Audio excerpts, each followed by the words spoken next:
히브리서 4장 신약성경 356쪽 히브리서 4장 1절부터 13절까지 말씀 한 절씩 교독하고 13절 함께 봉독합니다.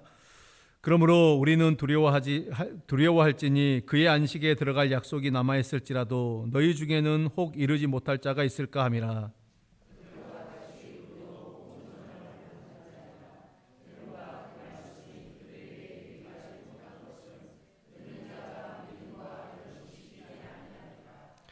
이미 믿는 우리들은 저 안식에 들어간도다. 그가 말씀하신 바와 같으니 내가 노하여 맹세한 바와 같이 그들이 내 안식에 들어오지 못하리라 하셨다 하였으나 세상을 창조할 때부터 그 일이 이루어졌느니라.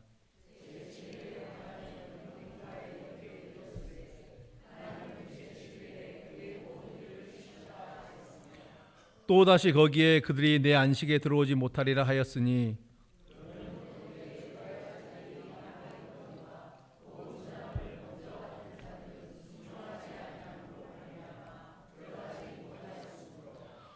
오랜 후에 다윗의 글에 다시 어느 날을 정하여 오늘이라고 미리 이같이 일렀으되 오늘 너희가 그의 음성을 듣거든 너희 마음을 완고하게 하지 말라 하였나니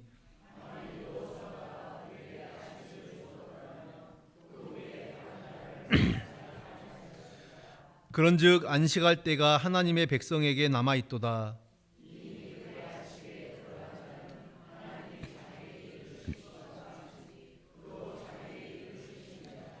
그러므로 우리가 저 안식에 들어가기를 힘쓸지니 이는 누구든지 저 순종하지 아니하는 본에 빠지지 않게 하려 함이라.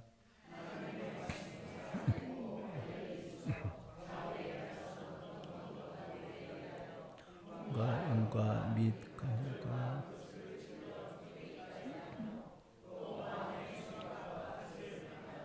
함께 봅니다. 지으신 것이 하나도 그 앞에 나타나지 않음이 없고 우리의 결산을 받으실 이의 눈앞에 만물이 벌거벗은 것 같이 드러나느니라. 아멘. 기도하겠습니다. 하나님 아버지, 이 시간도 주께서 우리에게 허락하시는 말씀을 향해 나아갑니다. 말씀의 크신 능력이 우리에게 임하여 그 말씀을 듣고 깨닫게 하시고 또 순종하게 도와주시옵소서. 예수님의 이름으로 기도드립니다. 아멘. 할렐루야. 아멘.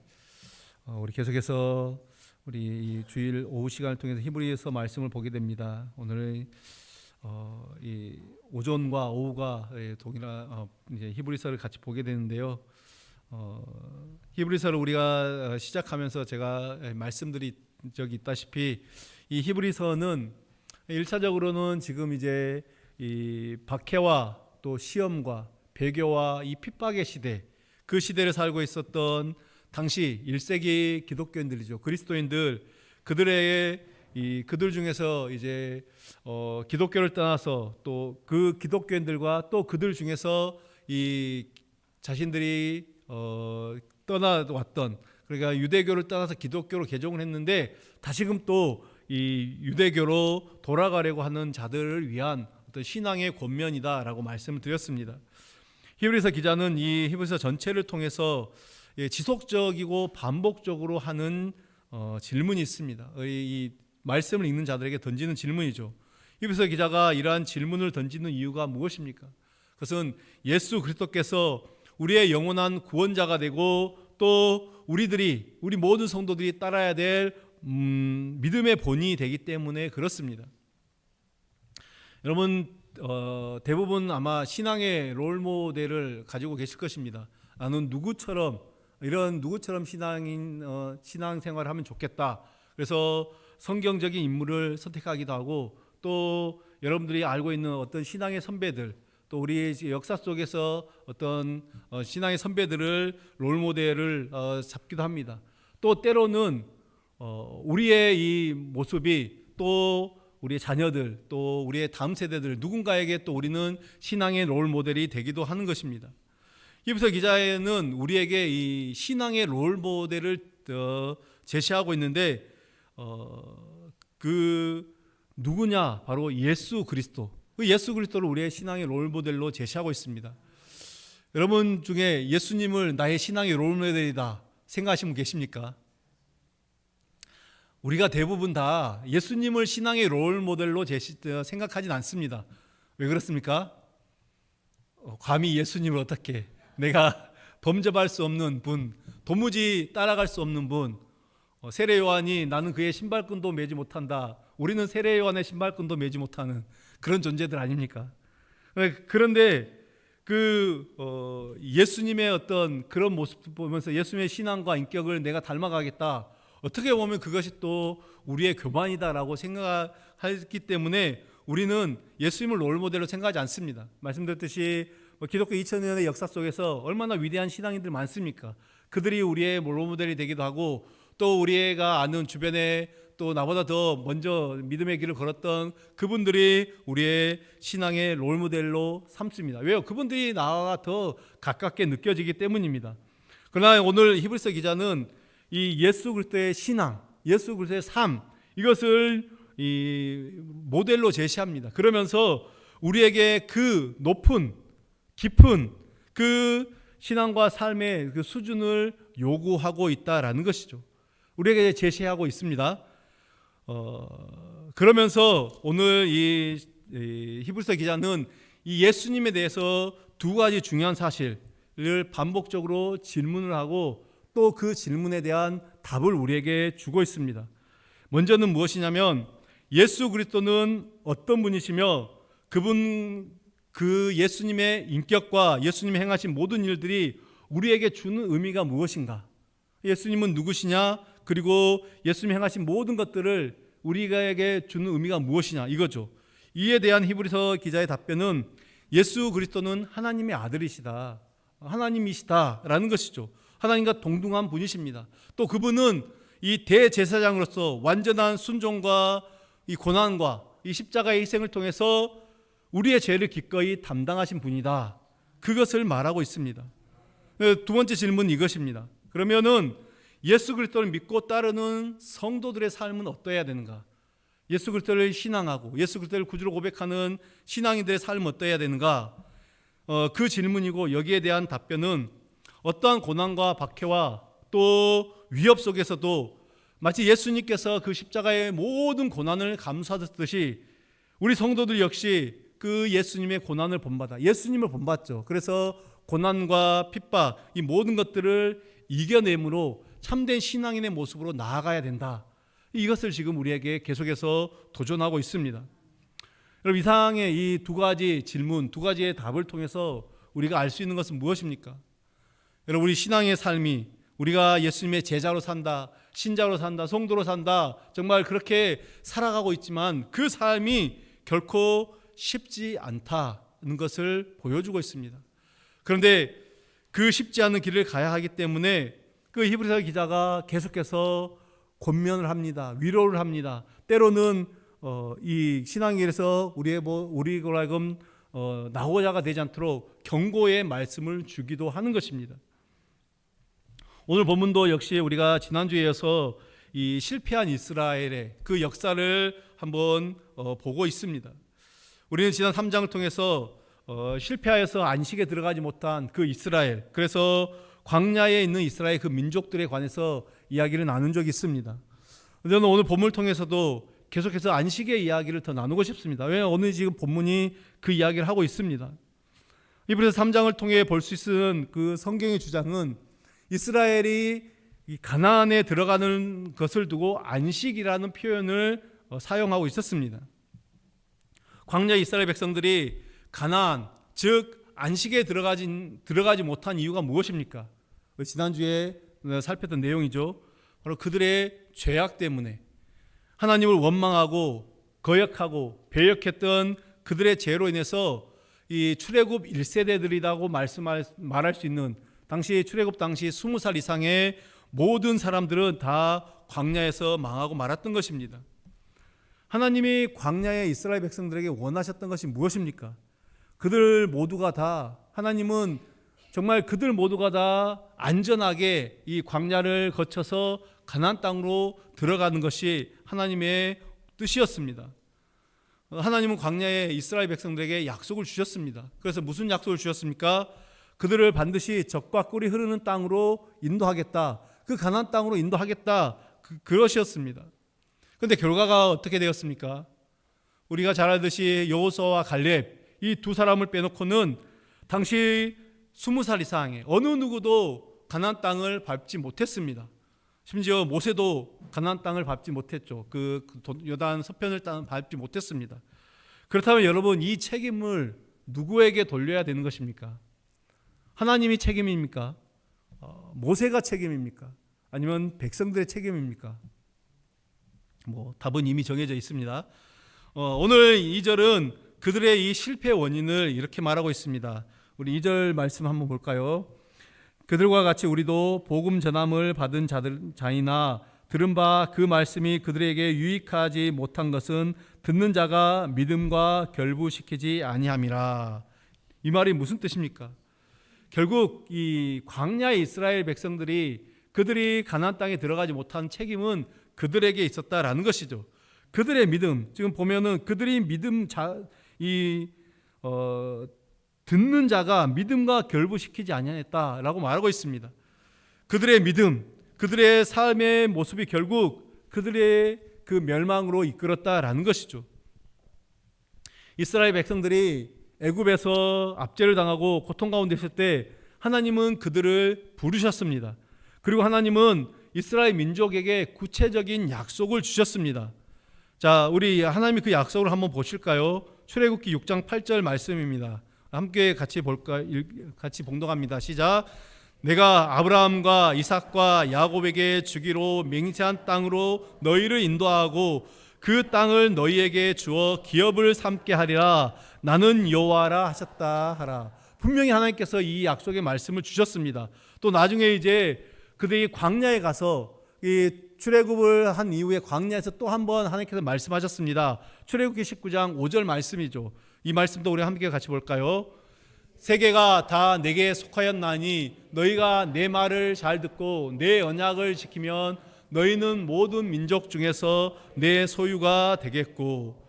분명히 이스라엘 백성들에게 선포하신 복된 소식입니다. 복음이 전해진 것이죠. 하나님이 분명히 그들에게 이 말씀을 주시고 그들과 이제 신의 산 언약을 맺었습니다. 그러나 이들의 복음의 말을 들은 이들의 그 반응이 무엇입니까? 우리 출애굽기 6장 8절의 말씀을 읽었는데요. 하나님께 그렇게 말씀하셨지만 그 말씀에 대한 반응이 6장 9절에 나오고 있습니다. 우리 출애굽기 6장 9절을 한번 볼까요? 모세가 이와 같이 이스라엘 자손에게 전하나 그들의 마음의 상함과 가혹한 노역으로 말미암아 모세의 말을 듣지 아니하였더라.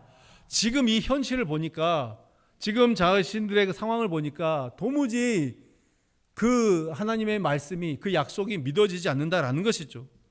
하나님은 그들에게 안식을 주겠다고 약속하셨지만은 이스라엘 백성들은 그 약속조차, 하나님의 그 말씀조차 가벼이 여기고 믿음의 반응을 보이지 않았습니다.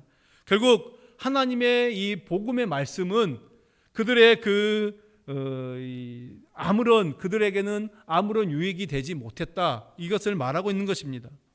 그런데 히브리서 기자는 다시 말하기를 그것이 과거의 이스라엘 백성들의 이야기만이 아니다라는 것이죠. 그들만의 문제가 아니다라는 것입니다. 그러면서 오늘 본문 1절에서 이렇게 이야기를 합니다. 우리 1절의 말씀을 한번 같이 봉독할까요? 그러므로 우리는 두려워할지니 그의 안식에 들어갈 약속이 남아있을지라도 너희 중에는 혹 이르지 못할 자가 있을까 함이라. 아멘. 여러분, 이게 무슨 말입니까? 안식의 약속이 남아있는데 너희들 중에 이르지 못할 자가 있을까 염려함이라.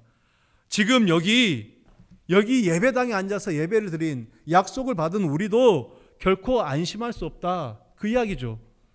이것은 곧 우리의 영적인 자만 혹은 나태함, 이런 것들이 우리를 그 안식으로부터 떨어지게 할 수도 있다라는 것입니다. 굉장히 어떤 경고의 말씀이죠.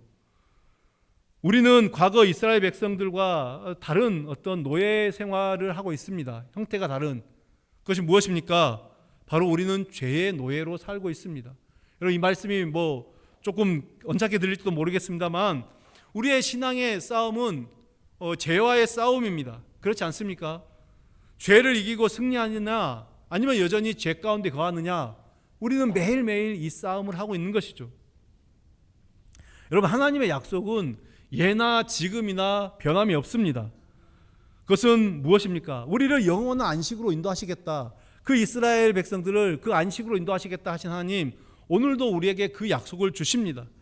동시에 그 약속을 이행하기까지 주신 조건, 그들에게 주셨던 조건 예나 지금이나 동일합니다.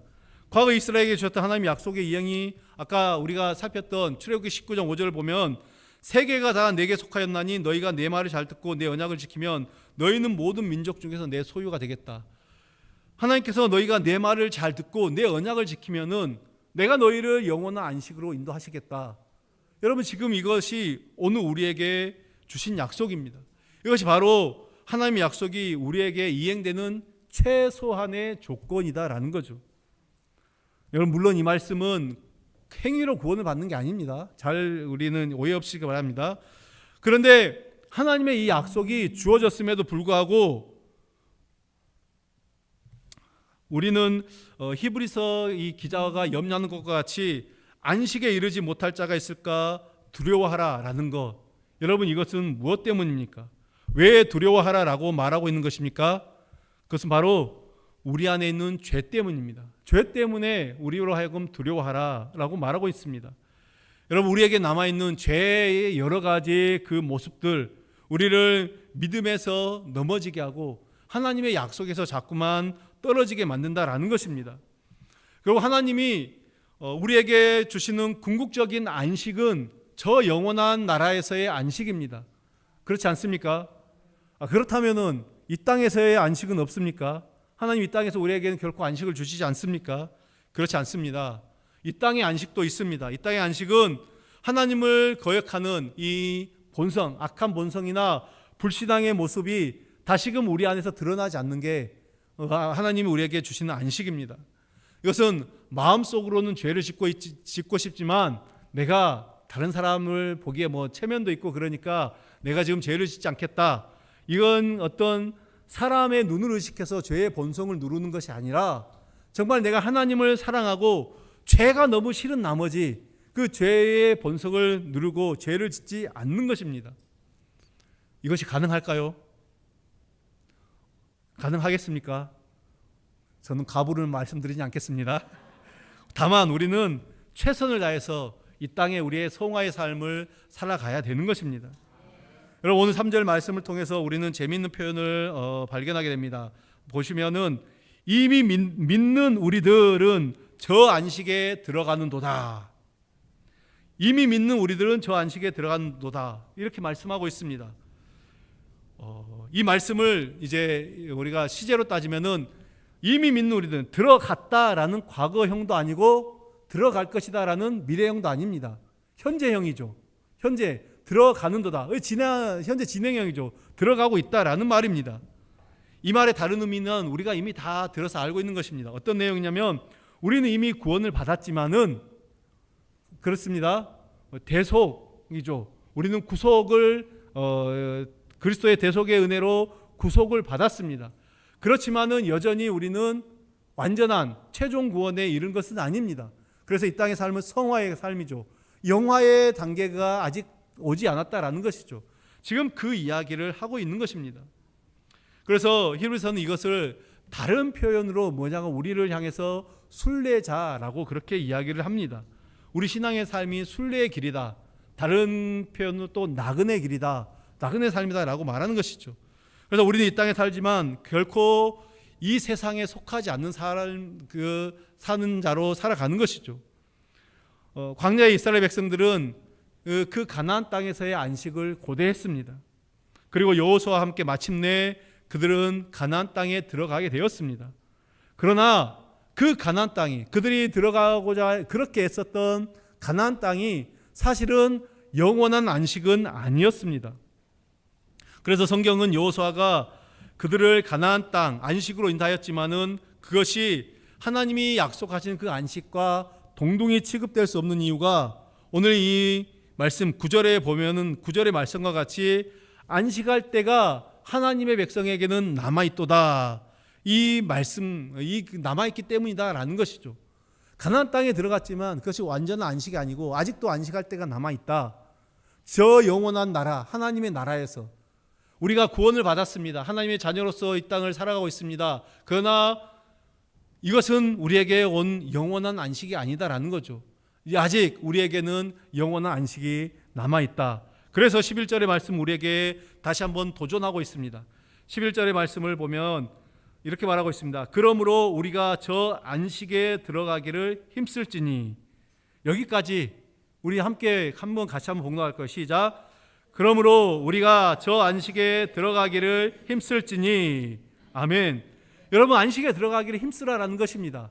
아직은 완전한 안식이 우리에게 주어지지 않았다라는 것입니다. 우리 이스라엘 광야의 그 실패 역시 그 역사를 성경은 다시 들려주면서 우리도 방심하면 언제든지 실패할 수 있다라는 것을 말하고 있습니다. 여러분, 그래서 이 땅에 우리의 순례자의 길, 나그네의 길은 영적 싸움입니다. 우리 잘 알듯이 우리는 이 길에서 영적인 싸움을 싸우고 무장하여 나아가야 됩니다. 우리 에베소 6장 12절에 이렇게 기록하고 있습니다. 같이 봉독합니다. 우리의 씨름은 혈과 육을 상대하는 것이 아니요 통치자들과 권세들과 이 어둠의 세상 주관자들과 하늘에 있는 악한 상대함이라. 여러분, 여기 한번 보십시오. 혈과 육을, 이 땅에 눈에 보이는 것들 상대하는 것이 아니라 통치자들, 권세자들, 세상의 주관자들, 악의 영들. 여러분, 이것들은 뭐 통치자, 권세자들, 그러니까 우리가 뭐 이 땅에 뭐 어떤 통치하는 사람들 이런 걸 말한 것 같지만은 그건 다 영적인 세력을 말하는 것입니다. 영적인 계급이에요. 통치자들, 권세들, 세상 주관자들, 악한 영들, 다 하늘에 얻은 영적인 계급들을 말하는 것입니다. 여러분, 사탄은 언제든지 우리를 믿음의 자리에서 떨어지게 하고 넘어지게 하려고 계속해서 우리를 공격하고 있습니다. 우리 애가 신앙생활하면서 조금만 틈이 생기면, 조금만 방심하면은 여지없이 사탄이 그 사회를 공격합니다. 뚫고 오는 것이죠. 득달같이 달려들어서 우리를 넘어지게 합니다. 아주 조그만 틈을 보여도 그 틈새로 얼마나 많은 공격들이 우리에게 들어오는지 모릅니다. 그래서 우리는 정말 물샐 틈이 없이 하나님의 그 전신감조를 입고 물샐 틈이 없이 그 사탄의 공격들을 방어해야 되는 것입니다. 그러므로 우리의 믿음의 여정은 이 주님 앞에 서는 그날까지, 이 땅의 삶이 끝날 때까지 끝난 것이 아니다. 흔히 운동 경기에서 그런 말 하죠. 끝날 때까지 끝난 것이 아니다. 우리의 신앙의 여정도 마찬가지입니다. 우리가 끝날 때까지 끝난 것이 아니다라는 것을 기억하십시오. 이제 말씀을 정리합니다. 사랑하는 여러분, 우리의 구원은 전적으로 하나님이 주권대로 주시고자 하는 자에게 주시는 선물입니다. 하나님의 편에서 주시는 선물이죠. 물론 우리도 이 선물 받습니다. 그러나 구원을 받는 우리 인간 편에서 생각할 때 이것은 뭐 그냥 내가 받아도 되고 안 받아도 되고 뭐 그런 것이 아니다라는 것입니다. 하나님의 구원의 선물을 받은 우리들, 그것에 감사할 줄 알아야 됩니다. 또 그 구원을 받았으니 이제는 하나님의 뜻대로 살기를 힘쓰며 또 신앙의 성숙을 위해서 더 애쓰고 수고하고 노력하는 모습이 필요하다라는 것입니다. 사랑하는 성도 여러분, 오늘도 계속되는 이 순례의 길, 믿음의 여정, 우리 나그네의 길에서 주님과 동행하십시오.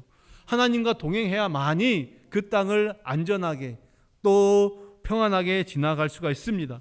승리하며 나아갈 수 있다라는 것이죠. 그래서 이 땅의 모든 삶을 온전히 우리가 이 믿음의 길에서 승리할 수 있기를 오늘 우리의 길과 진리와 생명 되신 우리 주 예수 그리스도의 이름으로 간절히 축원합니다. 기도하겠습니다.